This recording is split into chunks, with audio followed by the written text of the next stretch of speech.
하나님의 은혜가 이 시간 충만하기를 간절히 축원합니다. 제가 고등학교 시절 때 TV 연속극을 보면 이제 고3 그 자녀와 이제 부모의 대화가 나오는 거예요. 고3 자녀가 막 놀고 싶고 또 여자친구, 남자친구도 사귀고 싶고 그럴 때 이 부모님들이 꼭 하는 대사, 그 연속극에서 그 부모님들이 하는 대사가 있어요. 저도 몇 번 들은 대사입니다. 뭐냐면 대학 가면 해. 대학 가면 뭐든지 할 수 있어. 너 지금 남자친구 만들고 여자친구 만드는 거 다 대학 가면 다 할 수 있어. 그런 이야기들을 연속극 TV에 나오는 아버지나 어머니 또는 실제 생활에서 그런 이야기를 하시는 걸 제가 들은 적이 있고 저도 직접 경험한 적이 있습니다. 그런데 그렇지 않더라고요. 대학 가면 모든 게 다 인생이 다 해결되는 게 아닙니다. 공부를 열심히 해서 대학에 입학하면 그 인생의 또 다른 산이 딱 등장합니다. 뭐 취업도 될 수 있고 또 여러 가지 인생의 문제들이 해결되지 않습니다. 대학에 가는 것은 목적이 아니라 그래서 목표가 되어야 합니다. 목적과 목표는 다른 개념입니다. 목적은 예를 들면 난 의사가 되고 싶어. 그게 목적이라면 목표를 정해야 되겠죠. 그 목표가 무엇이겠습니까? 의대에 들어가는 게 목표가 되어야 되겠죠. 즉 대학에 들어가는 것은 목적이 아니라 수단이 되어야 된다는 겁니다. 수단. 여러분 이 수단은 도구라는 말과 같이 쓰셔도 됩니다. 즉 대학은 도구입니다. 내가 인생을 살아갈 때 더 잘 되고 더 성공하기 위한 도구로서 대학 입학을 선택할 수 있습니다. 여러분 밭을 일구어 나갈 때 맨손으로 일구면 어떨 것 같습니까? 맨손으로. 쉽지 않습니다. 맨손으로 밭을 한번 일군다고 생각을 해보십시오. 그러면 손이 다 터져 나갈 거예요. 다 터져 나가도 그 밭을 다 일궈낼 수 없습니다. 그래서 무엇을 사용합니까? 도구를 사용하지 않습니까? 도구 사용합니다. 기계의 힘을 빌리기도 하고 또 다른 농기계를 통해서 밭을 일구어 나갑니다.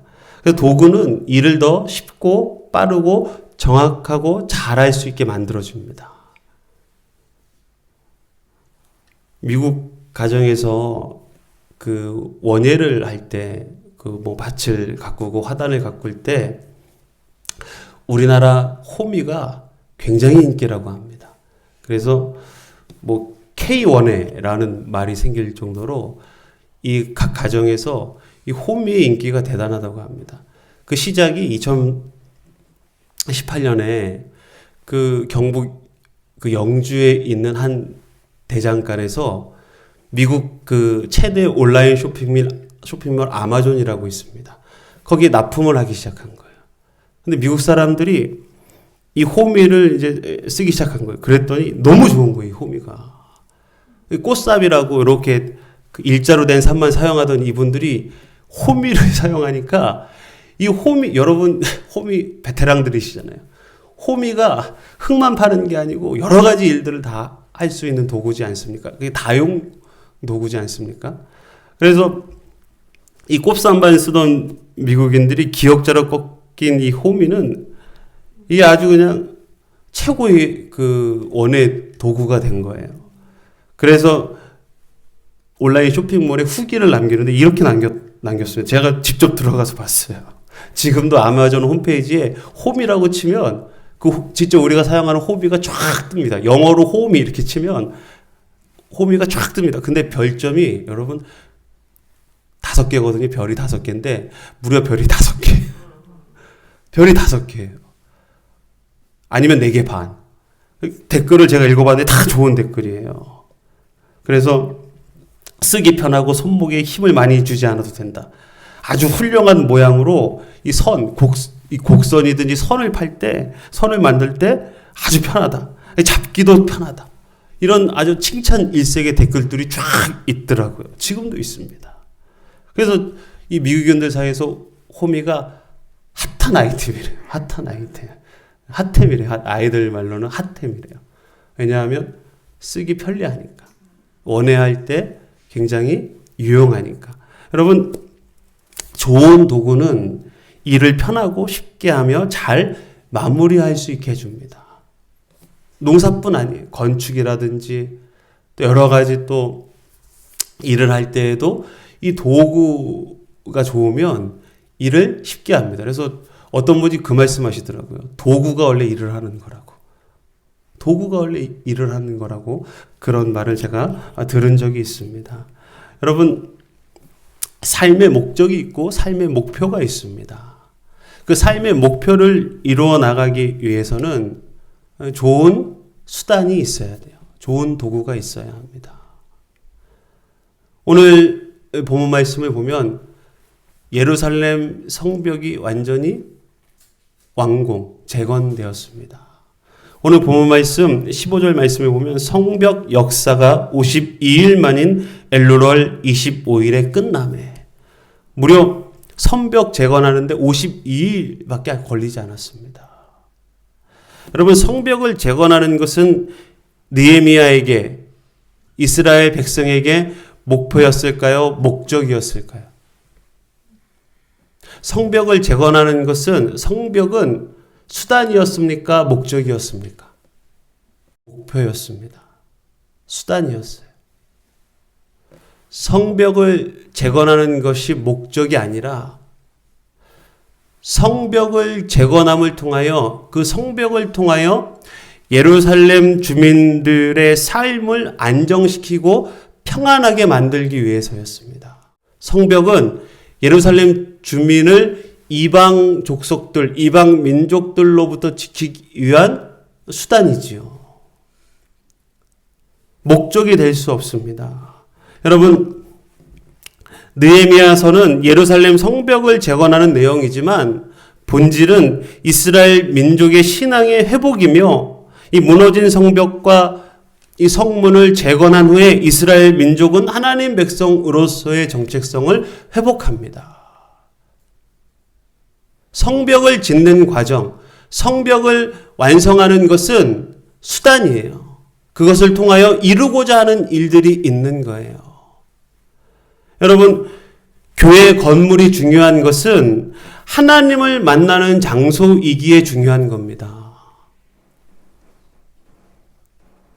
여러분, 하나님을 만나는 장소에서 주님을 만나지 못한다면 교회 건물은 그 가치를 상실합니다. 교회를 짓고 교회 안에서 예배드리는 것은 하나님과 만나기 위해서예요.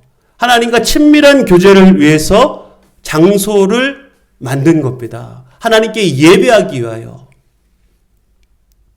여러분, 교회를 교회답게 하는 길은 교회 건물 안에서 주님을 만나는 겁니다. 그게 바로 교회를 교회답게 하는 거예요. 예수님께서 예루살렘에 들어오셔서 제일 먼저 하신 일이 무엇입니까? 성전을 정화했습니다. 왜 성전을 정화했을까요? 성전을 왜 깨끗하게 하셨을까요? 성전이 가지고 있어야 할 본래의 목적을 잃어버렸기 때문이에요. 변질되고 왜곡되었기 때문입니다. 성전 안에서 돈을 바꾸고 매매하는 장사치들을 예수님께서는 다 쫓아내셨지요. 성전 안에는 예배드리고 하나님께 기도해야 하는 것이 본래 목적인데 성전 안에서 장사를 하고 돈을 바꿔주는 거예요. 그리고 장사하는 이 장사꾼들이 이 수익이 나지 않습니까? 그럼 수익의 일부를 누구에게 줬냐면 제사장들에게 주었어요. 뇌물입니다.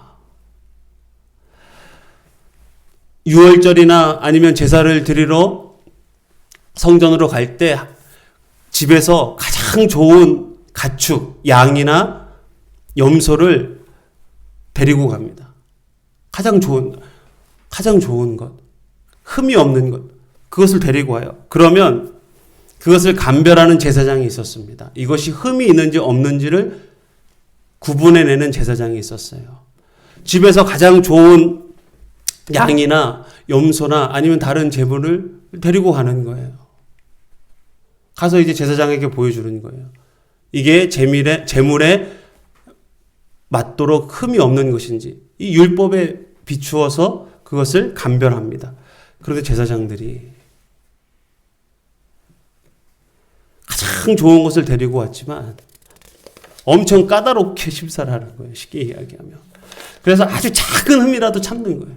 아주 사소한 거라도 어떻게든지 길을 쓰고 찾아내는 거예요. 왜? 집에서 데려온 재물을 하나님께 드리지 못하게 하려고. 그래서 아주 작은 흠이라도 찾아내는 거예요. 그리고는 불합격, 흠이 있다고 이야기하는, 그럼 못 씁니다. 아주 손쉽게 재물을 얻는 방법이 있었어요. 바로 성전 안에서 사면 됐어요. 성전 안에서 파는 재물들은 형편없는 것들이었지만 성전에서 사면 제사장들이 무조건 합격시켜 주었어요. 흠이 있든지 없든지 관계없이 성전 안에서 산 재물이면 무조건 합격이었습니다. 지불하는 돈도 성전에서만 사용되는 화폐였어요. 그래서 성전에서 돈을 바꾸면 수수료를 받았습니다. 그 막대한 이익이 다 누구에게 돌아갔습니까? 제사장들, 종교 지도자들에게 돌아갔어요.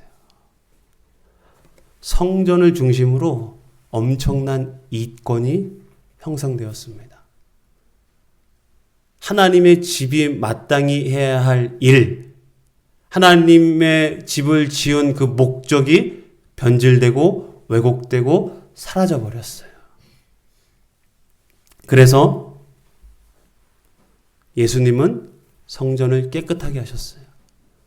막 자판을 갈아엎고 마가복음 15장 15절로 19절까지의 말씀을 보면 그들이 예루살렘에 들어가니라 예수께서 성전에 들어가사 성전 안에서 매매하는 자들을 내쫓으시며 돈 바꾸는 자들의 상과 비둘기 파는 자들의 의자를 둘러엎으시며 아무나 물건을 가지고 성전 안으로 지나다님을 허락하지 아니하시고 이에 가르쳐 이르시되 기록된 바 내 집은 만민이 기도하는 집이라 칭함을 받으리라고 하지 아니하였느냐. 너희는 강도의 소굴을 만들었도다.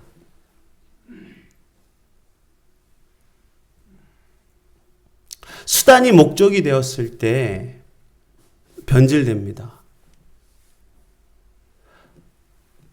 예수님께서는 교회를 교회답게 만드셨어요.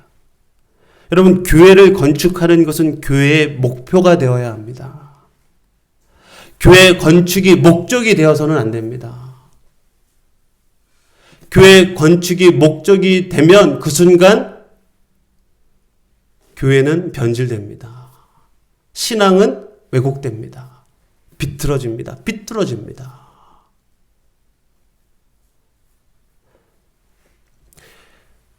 교회 건축을 하는 것은 교회를 통하여 하나님을 만나기 위해서예요. 하나님께 기도하기 위해서입니다. 여러분, 교회 건물뿐 아닙니다. 우리의 신앙의 삶은 과정이에요. 다 이루어지지 않았습니다. 우리는 지어져 가는 존재입니다. 우리는 완성을 향하여 나아가는 존재입니다. 그리스도인, 성숙한, 온전한 그리스도인으로서 지어져 가는 주님의 자녀들입니다. 여러분, 교회라고 하는 이 건물보다 더 중요한 수단이 우리에게 있어요. 신앙의 삶에서 꼭 필요한 도구가 무엇이겠습니까? 여러분, 도구를 사용할 때 더 일을 빠르고 정확하고 신속하게 잘할 수 있지 않습니까? 여러분, 신앙의 삶에서 여러분 꼭 필요한 도구, 수단은 무엇입니까? 웨슬리는 그것을 은혜의 수단이라고 했습니다. 은혜의 수단. 은혜의 수단. 웨슬리는 은혜의 수단이라는 말을 사용했습니다.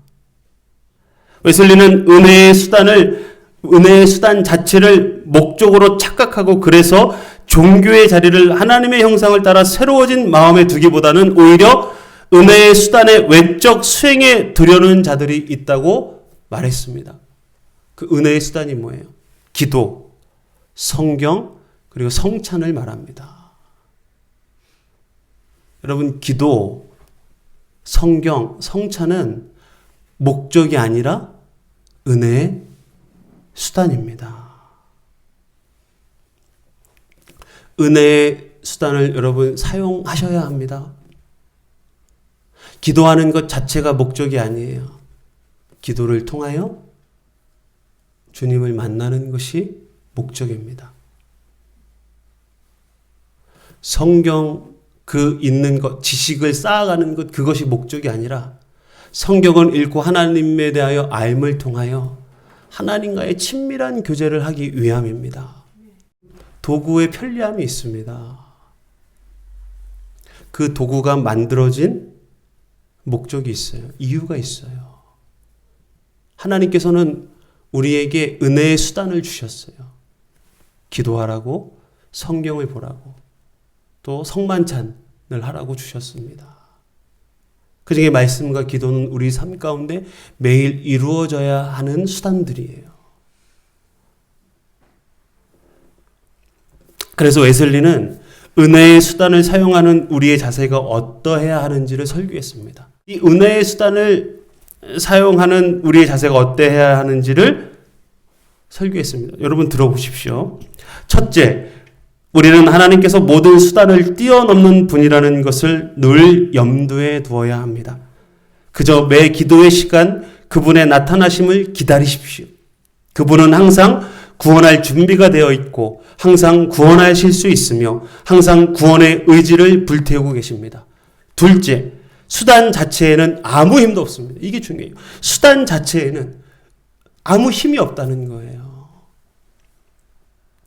또한 수단 사용의 행위에는 어떤 공로도 없습니다. 우리가 기도한다고 하는 것 그 자체가 공로로 쌓이지 않는다는 거예요. 어떤 분들은 나 기도 몇 시간씩 그것이 자기 공로가 돼서 자랑하는 분들도 있습니다. 근데 웨슬리는 그것을 철저히 조심하라고 합니다. 수단 사용의 행위에는 어떤 공로도 없습니다. 그 공로로는 내 혀를 서늘하게 해줄 물 한 방울조차 얻어낼 수 없습니다. 내가 수단을 사용하는 이유는 단지 하나님이 명령하셨기 때문입니다. 하나님께서 기도하라고 하셨기에, 하나님께서 말씀을 보라고 하셨기에 하는 것입니다. 그래서 나는 이 길에서 나의 구원이 흘러나올 그분의 저 대가 없는 자비를 기다릴 뿐입니다. 오직 하나님의 성령 안에만 구원의 능력이 있습니다. 기도 자체가 구원의 능력이 있다는 것이 아니에요. 성경 그 자체를, 그것을 읽는 그 자체로 구원의 능력이 있다는 것이 아니에요. 오직 구원은 성령 하나님 그 안에 있다고 말하고 있는 거예요. 셋째, 은혜의 수단을 사용할 때 하나님만을 찾으십시오. 모든 은혜의 수단을 수단으로만 사용하십시오. 끝으로 수단을 사용한 뒤에 자신의 행위를 가치 있는 것으로 보거나, 나 이만큼 했어. 어떤 자기의 노력의 대가, 그거로 보지 말라는 거예요. 나 기도 하루에 3시간에. 물론 해야 하죠. 그러나 그것으로 인하여 자기 자랑을 삼지 말라는 말입니다. 어떠한 위대한 일을 행하기라도 한 듯 자화자찬하지 마십시오. 여러분, 기도 자체가 목적이 아닙니다. 우리는 수백 번도 더 들었습니다. 기도는 하나님과의 친밀한 대화이며 교제입니다. 기도하는 것 자체가 목적이 아니라 기도를 통하여 살아계신 하나님의 숨결을 느끼며 그의 자비하심과 한량없는 은혜를 누릴 수 있습니다. 여러분, 이것을 경험하는 자는 기도하지 말라고 해도 기도의 자리로 나아갈 수밖에 없습니다. 기도하기 위해서 나아가는 것이 아니라 하나님을 만나기 위해서 나아가는 것이기 때문입니다. 기도의 시간을 채우는 것이 목적이 아니라 그 기도의 시간을 통하여 하나님과의 교제의 시간이 길어지기 때문에 기도하는 겁니다. 여러분, 기도는 수단이 되어야 합니다. 말씀은 듣고 보는 것이지요. 말씀을 통하여 우리는 하나님을 만납니다. 그래서 복 있는 사람은 오직 여호와의 율법을 즐거워하며 그의 율법을 주야로 묵상합니다. 하나님은 당신을 만날 통로로 이 말씀, 이 성경을 우리에게 주셨습니다. 여러분, 기도와 말씀은 수단입니다.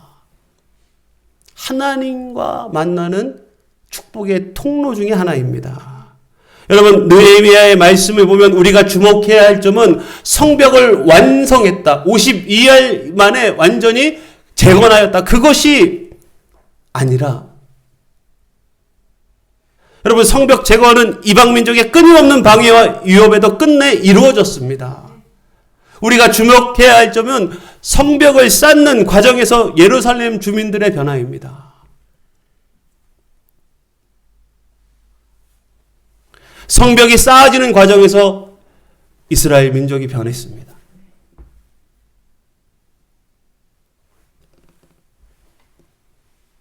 성벽을 쌓는 과정에서 위기도 있었고 분열도 있었어요. 사회적인 문제도 드러났습니다. 갈등이 있었어요. 부자와 가난한 자의 갈등이 있었고 이방 민족과 친했던 세력과의 갈등도 있었습니다. 그러나 그 쌓아 나아가는 과정 가운데 놀랍게도 성벽 완성이 목적이 아니었기에 그 과정 가운데 하나님은 개입하셔서 이스라엘을 단합하게 하셨고 갈등을 봉합하셨고 그리고 화합하여 그 성벽을 하나하나 쌓아 나갈 수 있도록 길을 열어주셨습니다.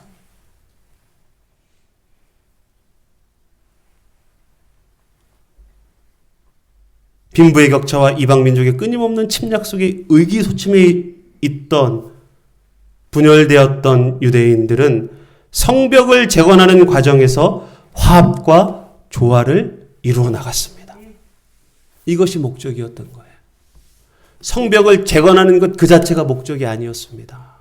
느헤미야를 우리가 함께 묵상하고 읽으면 이 하나님의 이 마음이 보입니다. 여러분, 저는 우리 평안교회가 하나씩 다시 쌓아나가는 교회가 되었으면 좋겠습니다. 여러분, 우리 교회에서 무너진 곳은 어디입니까? 제가 그 교회 건물을 둘러보아도 건물은 무너져 있지 않습니다. 무너진 곳은 없어요. 건물은 멀쩡합니다. 그런데 우리는 교회를 교회답게 만들어가고 있습니까? 우리의 신앙의 삶은 성도 하나하나가 모여 드리는 이 예배 가운데 우리 교회는 교회를 교회답게 만들어가는 과정입니까?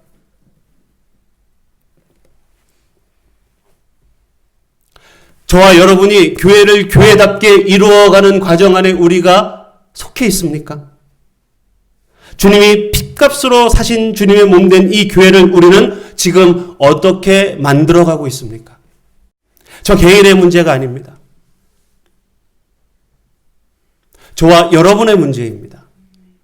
우리 믿음의 공동체의 공동의 문제입니다. 우리는 과연 교회를 교회답게 목적을 이루어가는 수단을 올바르게 사용하고 그 수단을 슬기롭고 지혜롭게 선용하고 있는가? 은혜의 수단이 뭐라고 했습니까? 웨슬리는 기도와 성경, 성만찬 예배라고 생각하셔도 됩니다. 그 은혜의 수단을 통하여 우리는 교회를 교회답게 만들어 가야만 합니다.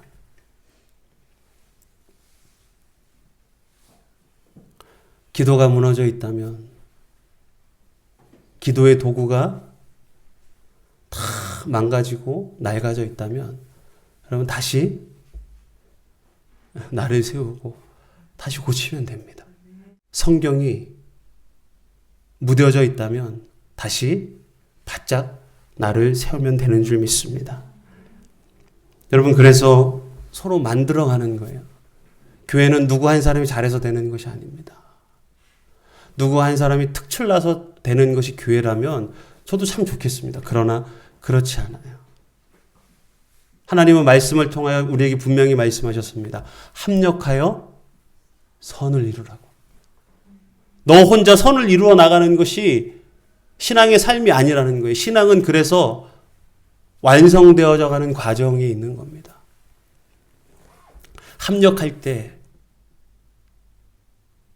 합력하여 선을 이루어 나갈 수 있는 줄 믿습니다. 그래서 하나님은 우리가 은혜의 수단을 사용하여 교회를 교회답게 만들기를 원하십니다. 은혜의 수단을 사용하여 무너진 교회의 그 구멍을 메꾸기를 원하시는 거예요. 혼자의 힘이 아니라 같이 함께 모여 기도함을 통하여 예배드림을 통하여 하나님의 말씀을 공부하고 묵상함을 통하여 하나님은 이 수단을 통하여 우리 평안교회가 새롭게 세워져 나가기를 원하시는 줄 믿습니다. 여러분, 그래서 이재철 목사님이 이 교회를 설명할 때 한 문장으로 하셨어요. 교회는 주유소다. 딱 와닿더라고요. 이재철 목사님이 설교 중에 교회는 주유소라는 거예요. 여러분, 주유소가 하는 일이 무엇입니까? 연료를 채우는 거죠. 기름을 넣는 거예요. 은혜의 수단을 통하여 교회가 교회답게 세워져 나갈 때 진짜 교회는 주유소의 역할을 할 수 있습니다. 교회에서 드리는 예배를 통하여 한 주간 세상에서 싸워 나갈 힘을 얻습니다. 용기와 담대함을 가지고 나아갈 수 있습니다. 여러분, 한 주간 또 거칠고 험한 이 광야 같은 세상에서 살아갈 수 있는 힘을, 교회를 교회답게 만들어 나갈 때 우리는 충전할 수 있습니다. 여러분, 저와 여러분이 합력하여 선을 이루어 나가며 은혜의 수단을 통하여, 은혜의 수단이 뭐라고요? 기도와 말씀과 예배를 통하여. 목적이 아니에요.